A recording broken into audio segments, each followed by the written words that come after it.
Welcome to another episode of the Vegan Pulse. I am your host, Nancy Arenas. With me today is Matthew Piccione. Hi, Matthew.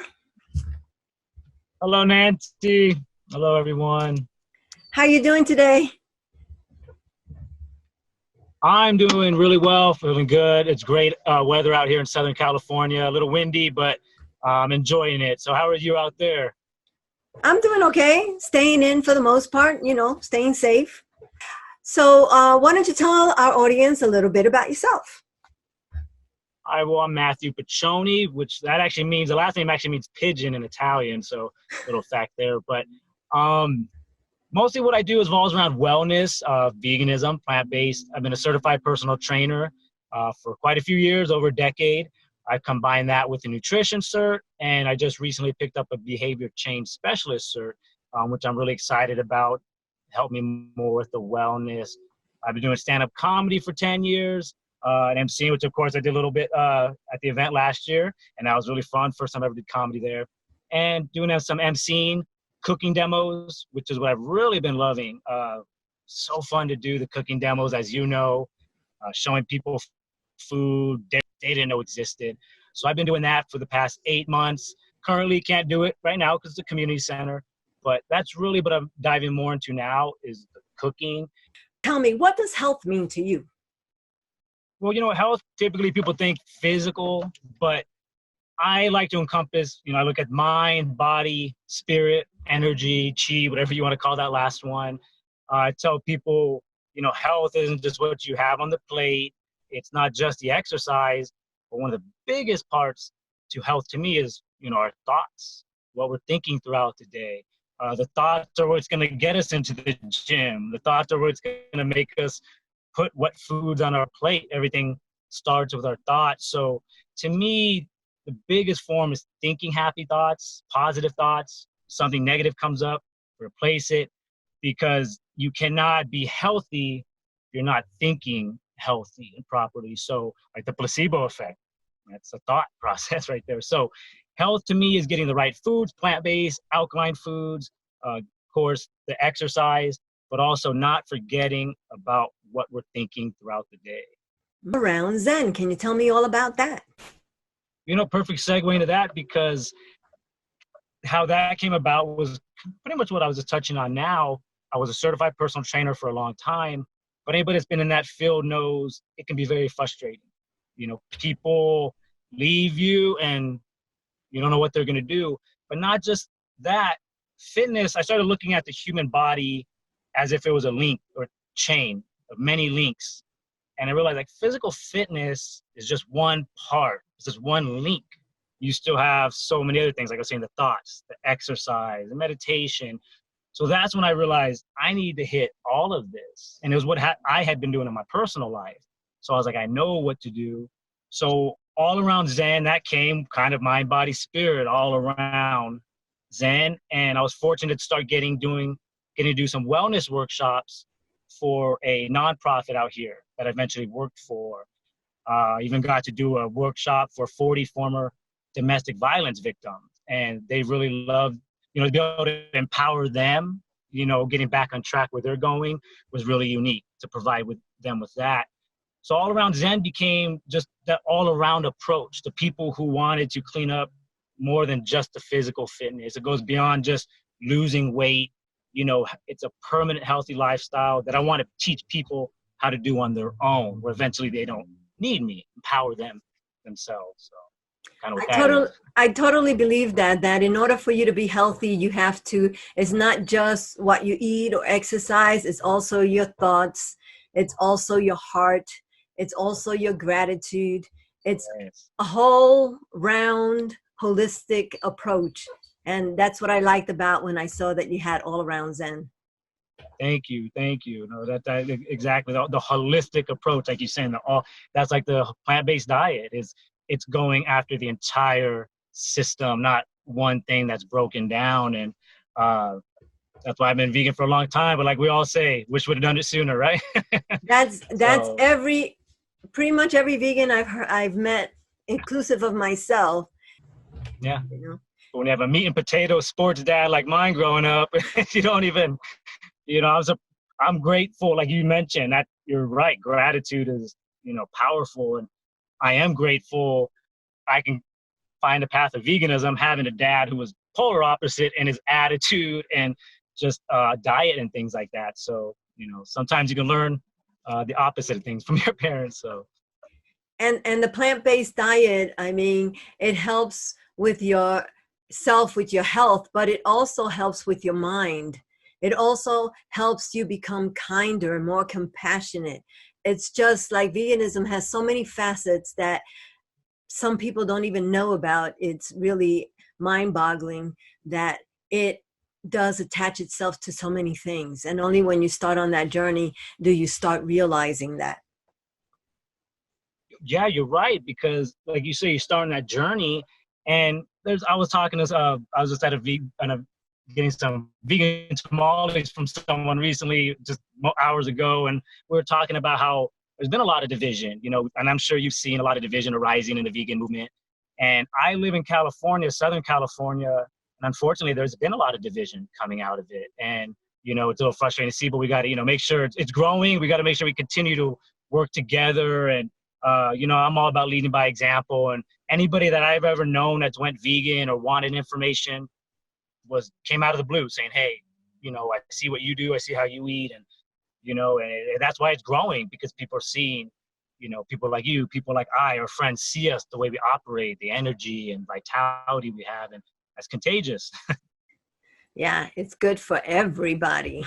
And maybe one good thing that does come out of, such a bad situation right now is people could be more mindful of what they're eating, things like that, which is more mindful of their habits and all of that. Maybe, we might see a spike in veganism. I made a post about veganism and someone was like, Matt, you got to be smarter than that to use the pandemic to promote veganism. I was like, I'm promoting health. Like, this is we got this because of people eating dead animals. Like, and people don't get it. And they still don't get it. Right. Do you have like a general routine that you start out telling your clients? Yes, I definitely, the very first thing I'm always going to start with is nutrition, because as you know, it starts with that. You can't clean up anything after nutrition. It starts with that. So I have like a 6-page nutrition guide that I came up with. It's my own. In I don't like getting people into very rigid systems for like food. When you have people coming from a lifestyle of no discipline, really overweight, or just bad habits that are really trying to clean that up, I don't believe in giving them a concrete diet plan that's going to take extreme discipline. I give them a structure that shows them these are the foods that you can eat, breakfast or this and that, or, even the water. And I've seen doctors talk about this. I tell people, when to drink water? When you're thirsty. When you don't feel like, when you feel full, don't keep drinking that water. You can overdo it. To tell people that they need this many ounces per day. And not everybody's the same. Not everybody's as active, burns as much water. And now you might be going to bed, pounding a bunch of water you don't need because you didn't hit that number. So I take I give people a little bit of leeway with their options of what they can do. We're still tracking them in to more health, but it focuses nutrition. Meditation is a big one, as you know. That helps calm the frequency, get you, more familiar with that inner self. The essential oils, introduce people to those, because those are powerful. Taking bath or the aromatherapy. So, and I try to figure out their personalities, because some people might not have the discipline to jump right to a nutrition change, but maybe they've gravitated towards the essential oils. And that could be the first change that gets the ball rolling. So that's where the last cert with behavior change really came into play, was narrowing down what I need to do for what person's goals and what kind of personality they have. And those are Right. simple ways of really ground yourself. Yeah, I totally agree with that. I know that in the morning, I'm a practicing Buddhist. So in the morning, my first thing is do my chanting and then take a kind of overall inventory of how I'm feeling to see where I'm at. And then I take my dog for a walk. So we watch the sunrise together, and, we watch how the sky is forming, the lights, the colors. It's just very soothing and calming. And like you said, grounding when you connect with nature that way. That's my opinion anyway. Yeah, and fortunately, I know not everybody has it, but we are both fortunate. I live on the other side of the Route 66 in a different desert, but I almost felt like I drove 10 hours to a similar place when I was there in August. But we both are fortunate to have very natural. I just found some old primitive stone tools on an exploration yesterday. So we have in both our areas, even though they're different, we have untapped nature that we can take advantage of, which not everybody has that, but you can find your ways, just looking out a window and, like I said, finding a tree to focus on and get your mind off of it. Totally. I think that you can find beauty in nature anywhere you are. And that's why we're having, we're talking because we're on a very similar vibe, obviously. And yeah, exactly. The gratitude and thinking, I think the same thing, when I'm struggling or whatever frustration, hey, someone has it worse. COVID right now, I'm sure a lot of people are using that. We're all in a very frustrating situation. But, there's definitely some people out there better right now. Some have it worse. And you just got to focus on your situation and be grateful for, like you said, what it is you have. Every night, pretty much I'm the guy outside staring up at the stars, I'm literally physically saying what I'm grateful for. There's times I've struggled and I ignore those struggles and just give thanks for what it is, because you're not going to get more. The universe or whatever the source you believe in, Buddha, I'm definitely on the Buddha frequency as well. I love Buddha. So do you have, like when you have your class, do you start with a stretch and then you go into a routine and then a kind of slow down? How does it work? So like with the wellness workshops that I've done, there's not typically too much activity in those. The one-on-ones, of course, if I'm doing something one-on-one, whether it's online and it's fitness, we got to warm up. If it's there's little mindfulness warm-ups before getting a big meditation, depending on where people are at in their level. Because, you meditate and, it's just like anything, it's a skill. But the warm-up, yeah, so like the wellness workshops, there's not typically a warm-up. There'll be some stretching. But with the wellness workshop, it's more informative, and it's usually broken into 2-hour workshops. But I'll have them get up in between, stretch it out, show them stretches. Like if it's an office-based one with employees, show them stretches that they can do with their chair when they want to get up. Little workouts, dips on your chair in the office. You might look like the weirdo in the cubicle working out, but you're keeping the movement going and staying in shape. But with the workshops, they typically is involved going over the nutrition, the meditation. There's not too much physical activity in those, unless it's a group, fitness. Well, good to know. I want to say thank you so very much, Matthew, for being part of the Vegan Pulse. I appreciate you taking the time out to talk with us. It's nice seeing you, and hopefully we'll see each other soon again. Yes, thank you very much for having me. Appreciate the invite. Anytime someone wants to, talk to you, it's great. And I knew, we're on such a similar vibe, so it'd be a good conversation.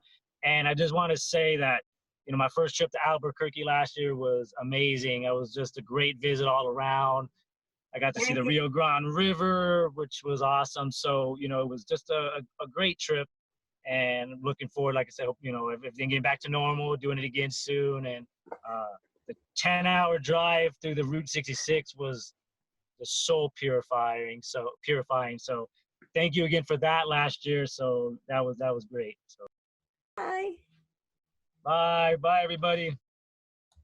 Thank you for joining us on another episode of the Vegan Pulse. I am your host, Nancy Arenas.